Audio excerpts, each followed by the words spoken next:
আসসালামু আলাইকুম football fans, sport জগতের আরও একটি ভিডিওতে আপনাদেরকে স্বাগতম। সর্বশেষ লিগস কাপের কোয়ার্টার ফাইনাল ম্যাচে গত 21শে আগস্ট টাইগ্রেস ইউএএনএল এর বিপক্ষে মাঠে নেমেছিল মেসির ক্লাব ইন্টার মায়ামি। সেই ম্যাচটিতে অবশ্য 2-1 গোলের ব্যবধানে জয় ছিনিয়ে মাঠ ছেড়েছিল কোচ হাবিয়ার মাসচেরানোর শিষ্যরা। ম্যাচটিতে মায়ামির হয়ে গোল দুটি করেন লুইস সুয়ারেজ। এই ম্যাচটির পর আবারও মেজর লিগ সকারে আবারও মাঠে নামছে মেসির ক্লাব ইন্টার মায়ামি। আজকে এই ভিডিওতে আলোচনা করব ইন্টার মায়ামির পরবর্তী ম্যাচ কাদের বিপক্ষে এবং কবে কখন অনুষ্ঠিত হবে তা নিয়ে। তাই জানতে হলো মূল ভিডিওটুকু না টেনে সম্পূর্ণই দেখতে থাকুন আপনারা। ইন্টার মায়ামি তাদের মেজর লিগ সকারের 25তম ম্যাচে এবার ডিসি ইউনাইটেডের বিপক্ষে মাঠে নামছে মেসির দল মায়ামি।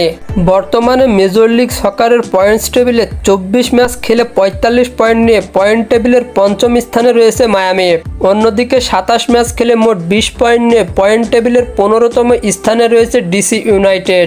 ইন্টার মায়ামি বনাম ডিসি ইউনাইটেড সর্বশেষ মুখোমুখি হয়েছিল গত বছরের 19শে সেপ্টেম্বর, যেখানে 1-0 গোলের ব্যবধানে জয় নিয়ে মাঠ ছেড়েছিল কোচ হাবিয়ার মাসচেরানোর শিষ্যরা।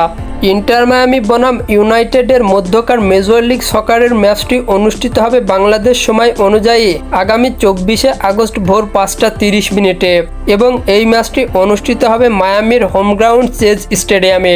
আর হ্যাঁ, ফুটবলের আপকামিং ম্যাচ শিডিউলের সকল নিউজ এবং আপডেটস পেতে আমার চ্যানেলটি সাবস্ক্রাইব করে পাশেই থাকবেন। ধন্যবাদ সবাইকে।